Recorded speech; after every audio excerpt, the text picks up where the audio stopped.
Sabe o que eu faria por minha empresa hoje, antes de discutir qualquer alíquota da reforma tributária? Eu abriria todo o leque da operação. Não é a nova legislação, é a operação mesmo. Isso porque eu iria descobrir onde exatamente a reforma tributária pode mexer no dinheiro que a minha empresa ganha, gasta e deixa de ganhar. Existe uma diferença enorme entre conhecer e entender a reforma tributária na empresa. E para entender, eu não começaria analisando valores a pagar referentes a tributos, e sim a minha rotina de negócios. Imagine comigo que você tem uma empresa que vende um produto no valor de R$100. Você, como bom dono de negócio, já fez os seus cálculos.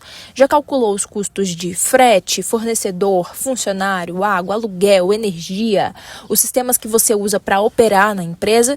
E, é claro, você já tem noção de quanto sobra. E, desse modo, fica evidente que o preço do teu produto tem uma razão. Você o fez baseando no contexto tributário que você está inserido. E calma lá, o teu fornecedor também fez o dever de casa. Por isso, para se preparar para a reforma, o nosso foco deve ser conjunto em entender integralmente como a operação está funcionando hoje. E aí, para mapear a estratégia, nós continuaríamos conversando.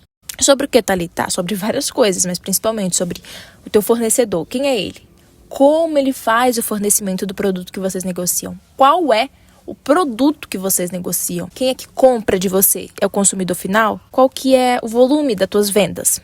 Qual que é a margem do teu negócio? Enfim, todas essas perguntas essenciais para a gente formular pensamentos que valham a pena. Eu não vou ser genérica e te perguntar como uma criança ingênua.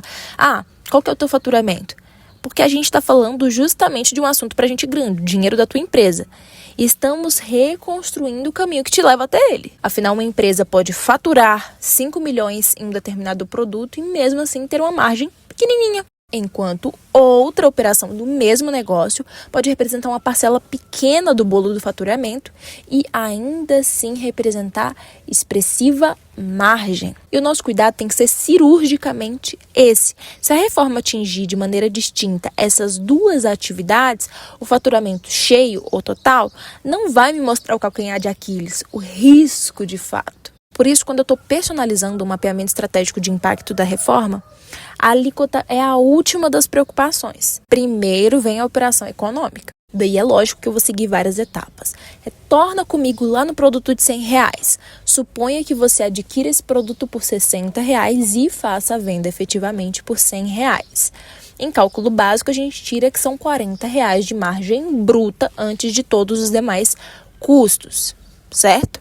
Agora, pense que com a mudança do sistema de tributação, o seu fornecedor passa a suportar a tributação de forma diferente. Eventualmente, ele consiga se apropriar de determinados créditos. Isso não melhora a coisa para ele? Não aumenta o potencial de negociação entre vocês? E se acontece o contrário, o custo tributário dele aumenta?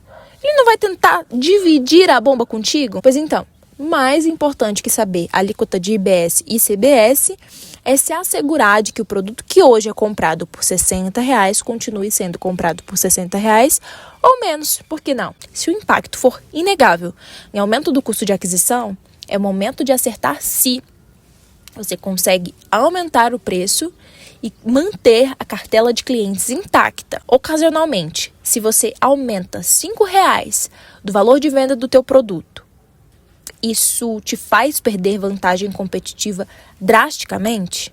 E aí você me traz a ressalva, Thalita, aumento do preço de venda de jeito nenhum. Então nós vamos precisar realocar a solução e pensar juntos como vai ser o nosso corte de gastos. Porque a gente precisa suprir essa diferença. Nem sempre o corte de gastos vai logo para a força laborativa, para os empregados, para os colaboradores, tá? E o corte pode vir de várias maneiras. Ele pode vir direto na tua margem de lucro. Thalita, eu não quero negociar o preço de venda, porque assim eu perco o cliente demais. Mas eu aceito diminuir um pouco da minha margem de lucro. Então a gente já trabalha com a margem de lucro um pouco reduzida. Mas dá para cortar outra despesa do custo operacional, que não seja o empregado, por exemplo. Então a gente vai e aplica nessa parte do custo operacional. Eventualmente pode ser uma troca de fornecedor. Não, eu pesquisei melhor e consegui encontrar um fornecedor que atenda os critérios que eu já tenho hoje, que ele vende mais barato.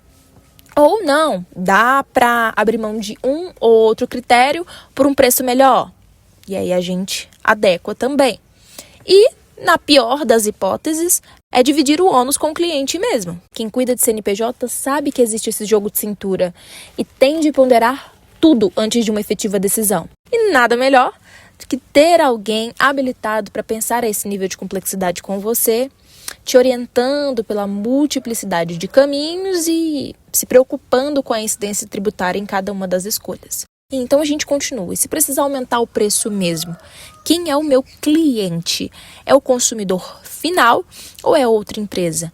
Porque a gente está falando de dinâmicas completamente diferentes. E não adianta tentar equiparar as duas coisas. Não são iguais. E detalhe, se você está no lucro presumido ou no lucro real, eu vou olhar com atenção para o teu sistema de débitos e créditos na tua operação.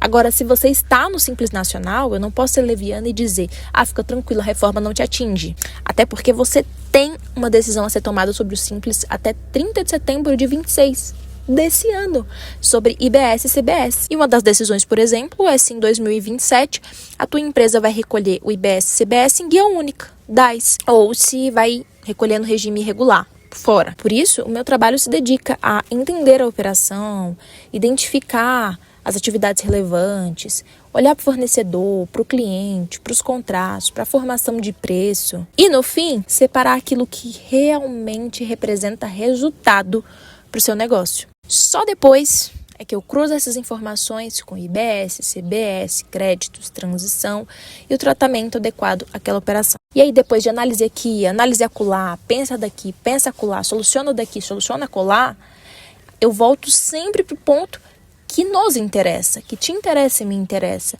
que é o dinheiro. Porque eu e você não trabalhamos de graça, não é? Então, se você quer descobrir isso antes de a transição chegar, entre em contato comigo e solicite um mapeamento de impacto da reforma tributária. Porque o maior risco não é pura e simplesmente pagar mais imposto, e sim continuar tomando decisões importantes sem a dimensão dos efeitos delas. Questão que a advocacia tributária empresarial pode preventivamente sanar.